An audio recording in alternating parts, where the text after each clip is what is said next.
Sadly, in the next 18 minutes when I do our chat, 4 Americans that are alive will be dead through the food that they eat. My name's Jamie Oliver, I'm 34 years old, I'm from Essex in England, and for the last 7 years I've worked fairly tirelessly to save lives in my own way. I'm not a doctor, I'm a chef, I don't have expensive equipment or medicine, I use information, education. I profoundly believe that the power of food has a primal place in our homes that binds us to the best bits of life.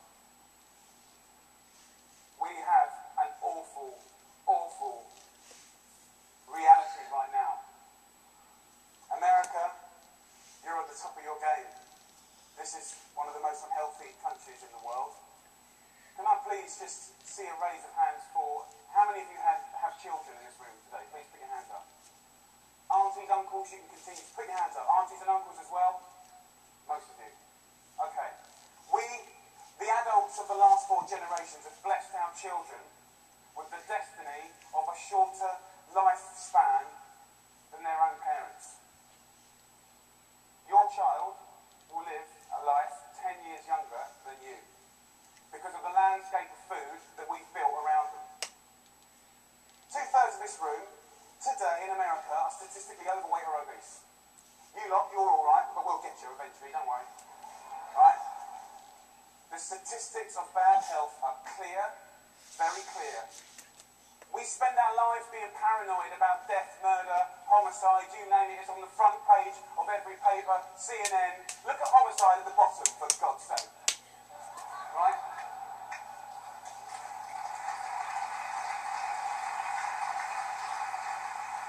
Every single one of those ones in the red is a diet-related disease.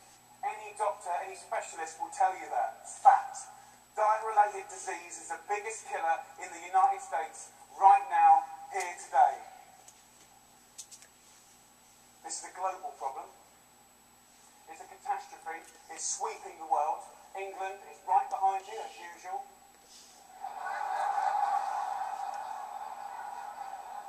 I know they were close, but not that close. We need a revolution. Mexico, Australia, Germany, India, China, all have massive problems of obesity and bad health. Think about smoking. It costs way less than obesity now. Obesity costs you Americans 10% of your healthcare bills. $150 billion a year. In 10 years, it's set to double. $300 billion a year. And let's be honest, guys, you ain't got that cash. I came here to start a food revolution that I so profoundly believe in. We need it. The time is now. We're in a tipping point moment. I've been doing this for 7 years. I've been trying in America for 7 years. Now is the time when it's right. Right for the picking. I went to the Iowa school. I went to West Virginia, the most unhealthy state in America. Or it was last year. We've got a new one this year, but we'll work on that next season. Huntington, West Virginia, beautiful town. I wanted to put heart and soul and people, your public, around statistics that we've become so used to. I want to introduce you to some of the people that I care about. Your public, your children. I want to show a picture of my friend Brittany. She's 16 years old. She's got 6 years to live because of the food that she's eaten. She's the 3rd generation of Americans that hasn't grown up in a food environment where they've been taught to cook at home or in school, or her mum, or her mum's mum. She has 6 years to live. She's eating her liver to death. Stacey, the Edwards family. This is a normal family, guys. Stacey does her best, but she's 3rd generation as well. She was never taught to cook at home or at school. The family's obese. Justin here, 12 years old, he's 350 pounds. He gets bullied, for God's sake. The daughter there, Katie, she's 4 years old. She's obese before she even gets to primary school. Marissa, she's alright. She's one of your lot. But you know what? Her father, who was obese, died in her arms.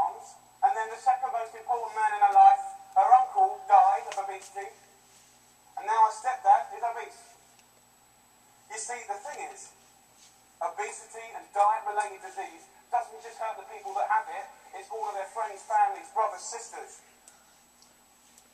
Pastor Steve, an inspirational man, one of my early allies in Huntington, West Virginia. He's at the sharp knife edge of this problem. He has to bury the people, okay?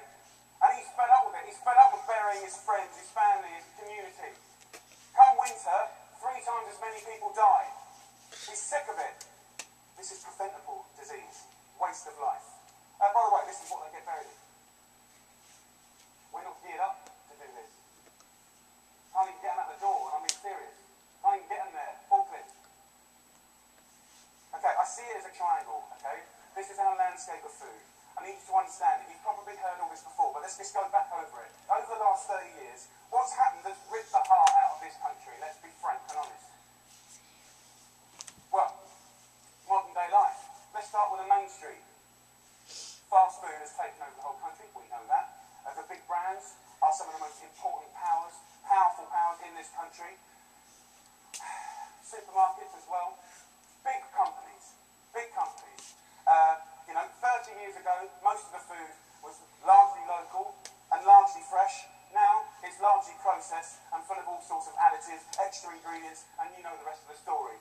Portion size is obviously a massive, massive problem. Labelling is a massive problem. The labelling in this country is a disgrace. They want to self-police themselves. The industry want to self-police themselves. What, in this home climate? They don't deserve it. How can you say something's low fat when it's full of so much sugar? Home. The biggest problem with the home is that used to be the heart of passing on food culture, what made our society. That ain't happening anymore. And you know what, as we go to work and as life changes, and as life always evolves, we kind of have to look at it holistically, step back for a moment and readjust the balance. It ain't happening, it hasn't happened for 30 years, okay? I want to show you a situation that is very normal right now, the Edwards family. Let's have a talk. This stuff goes through you and your family's body every week. And I need you to know that this is going to kill your children early. How are you feeling? Just feeling really sad and depressed right now. But, I want my kids to succeed in life, and this isn't going to get them there. But I'm killing them. Yeah, sure. Well, but we can stop that. Normal. Let's get on schools. Something that I'm fairly much a specialist in. Okay, school. What is school? Who invented it? What's the purpose of school? School was always invented to arm us with the tools to make us creative, be able to do wonderful things, make us earn a living, etc., etc., etc. It's been kind of in this sort of tight box for a long, long time, okay? But we haven't really evolved it to deal with the health catastrophes of America, okay?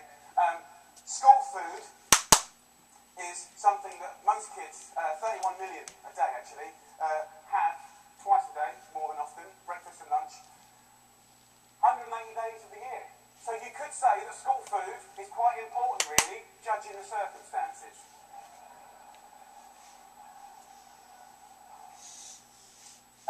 Before I crack into my rant, which I'm sure you're waiting for, I need to say one thing that's so important in hopefully the magic that happens and unfolds in the next 3 months. The lunch ladies, the lunch cooks of America, I offer myself as their ambassador.